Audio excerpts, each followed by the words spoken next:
we're going to talk about 15 sentence instructions, and this video will be relatively quick. So we're going through week 1 writing exercises, lesson 3. So let me just zoom real quick. There you go. So lesson 3, 15 sentence instruction. So there's a download link here. Preview.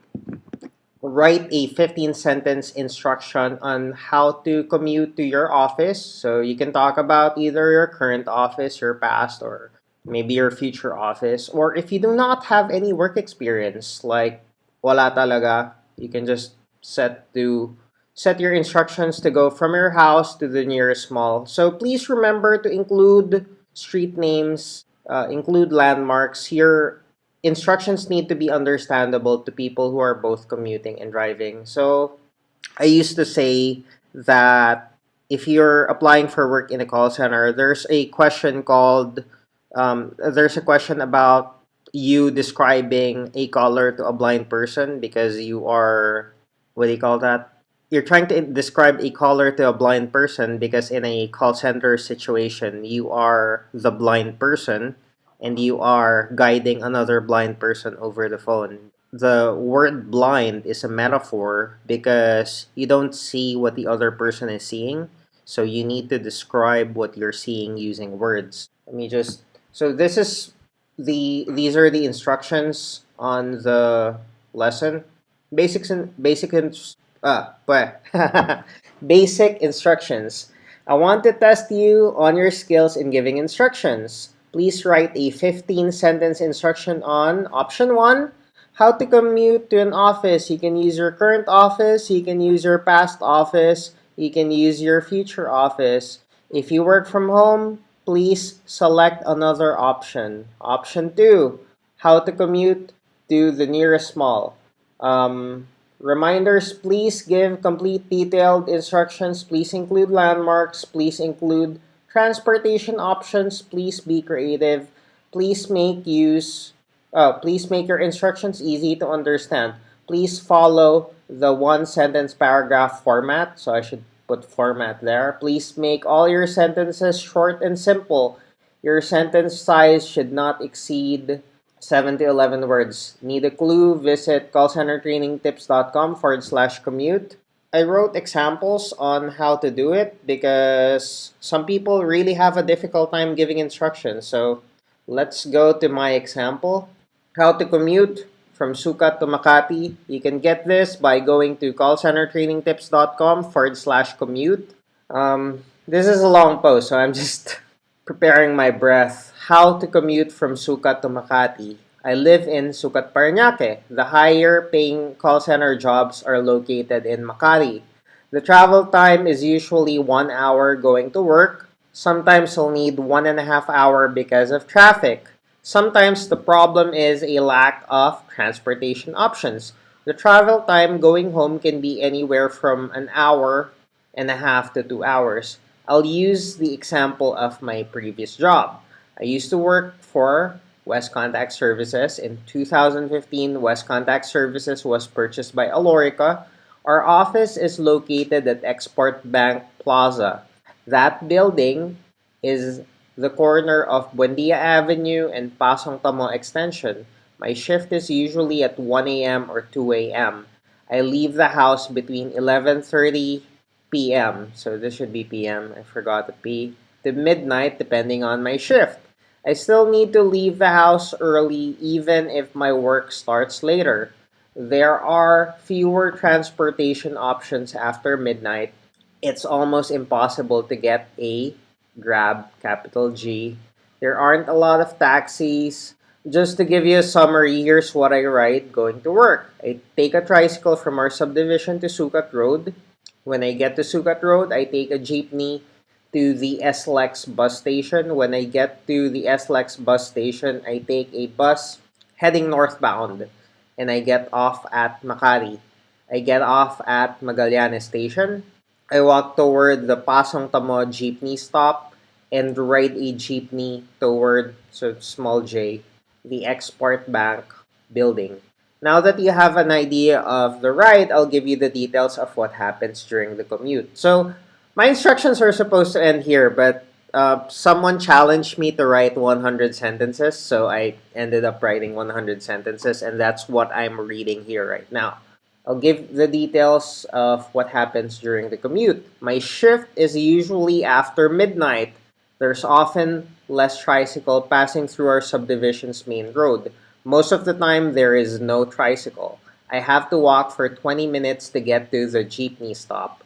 When I get to the jeepney stop at Sukat Road, there aren't many jeeps on the road. I usually have to wait 15 minutes to get a jeep. If I'm unlucky, I'll wait for 20 minutes. Sometimes I'll have to wait for 10 minutes. If I'm lucky, I have to wait for 5 minutes. If I'm extremely lucky, there's a jeep passing by as I get to the exit of our subdivision. I often find myself running and screaming to get a jeepney driver's attention when I see one far away. If the driver waits for me so I can take the jeep, I'll be saved. I don't have to wait 5 to 15 minutes for another jeep. The jeep ride is about 5 minutes because there's no traffic. I get off at the SLEX bus stop. I walk toward the northbound bus stop. One problem with the Sukat SLEX intersection late at night is there aren't a lot of cars. If there are no cars, the cars that do pass by tend to speed up. So I'm on alert whenever I'm crossing the street. I know from experience how horrible a car accident is. I'd like to avoid one whenever possible. I remove my headphones and pay extra attention when I cross the street. When I get to the bus stop, here's what happens. On a normal day with no problems, I hop on a bus and I'm going to get off at Makati after 30 minutes. Here are some problems that I encounter. The bus either takes a long time to get to the station. I'll wait for 20 to 30 minutes for the next bus to arrive. One time, I had to wait for almost an hour before the next bus got to Sukat. Sometimes the bus stays for 30 to 45 minutes before leaving the bus. I have a mistake here. Before leaving the remove the bus, Sukat SLEX bus stop.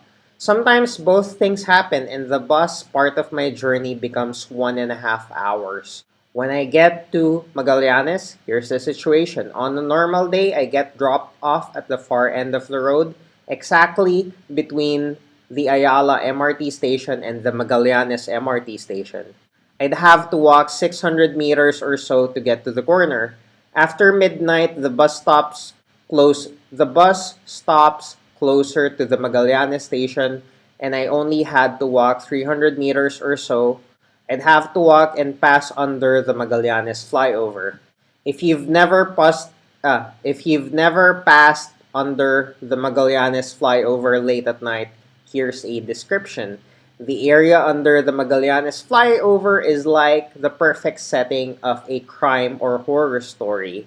The place doesn't have a lot of people, it's dark, and it smells like pee. You always feel like someone's following you. You always have to watch your back. You always have to check dark corners before passing. You'll see rats and cockroaches. When you get to the Jeep stop, you experience the same people. When you get to the Jeep stop, you experience the same problem as the earlier Jeep and bus ride. Sometimes there are no jeeps in the station. Sometimes there's a jeep that's waiting for passengers. The driver won't move until the ride is full. The actual jeep ride is between 7 and 12 minutes. Sometimes the driver waits for 20 minutes. Sorry, we're almost done. Sometimes the jeep stops for gas. Sometimes the gas station attendant is asleep, so it'll take another 10 minutes for the jeep to leave. The gas station is a 10-minute walk away from the gas station. So if the gas attendant is slow and I'm already late, I do the logical thing. I get off the jeep and I run. If I run, I can get to work in 4 minutes. Sometimes, if the jeep's wait time is too long and I need to get to work immediately, I take a taxi from the jeep stop. The ride costs 60 pesos and keeps me working for the company a little longer. The taxi trip is about 5 minutes. As you already know, Repeatedly going to work late will get you fired, so I pay the 60 pesos and avoid going to work late. Whenever I pay 60 pesos, I feel like I saved myself from having a horrible day. I get off at the McDonald's at the corner of Buendia and Pasong Tamo. I cross the street toward Export Bank. If I'm cutting it too close to my shift, I run to the elevator. If I have time, I buy coffee from McDonald's or snacks from the mini stop downstairs. I usually get 2 pieces of fried chicken and 2 large siopaw. I also get an iced coffee. I need energy for my shift. I arrive close to my shift. I do my best to get there 15 or 30 minutes before. I want to settle in before my shift starts. I also enjoy my work if the best me is out during my first call. I get a good workstation. I get my jacket from my locker. It's usually freezing where I work. I get my computer running. I set up my tools. I log in and I start working. My commute home has a different story, but that's for another time. I count 103 sentences. In case you feel like checking, I use this tool to check the number of sentences.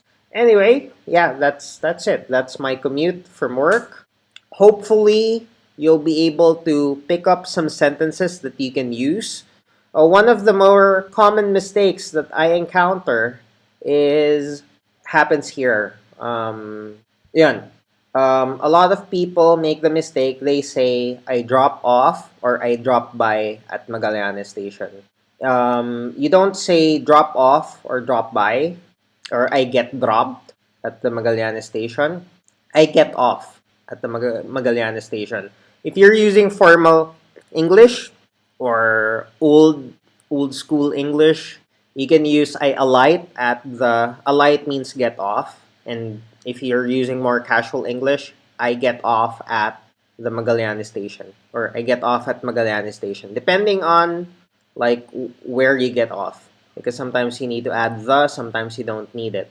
So yeah, let me know your thoughts. Thank you for watching. Thank you for buying my training. And at the time of me recording this video, we just completed the book. So it's now available. Please visit callcentertrainingtips.com/book if you'd like to get a copy of Practical Call Center Job Hunting Strategies, a shy person's guide on how to get hired at your dream job. Anyway, thanks so much for watching. I'll see you soon. Bye-bye.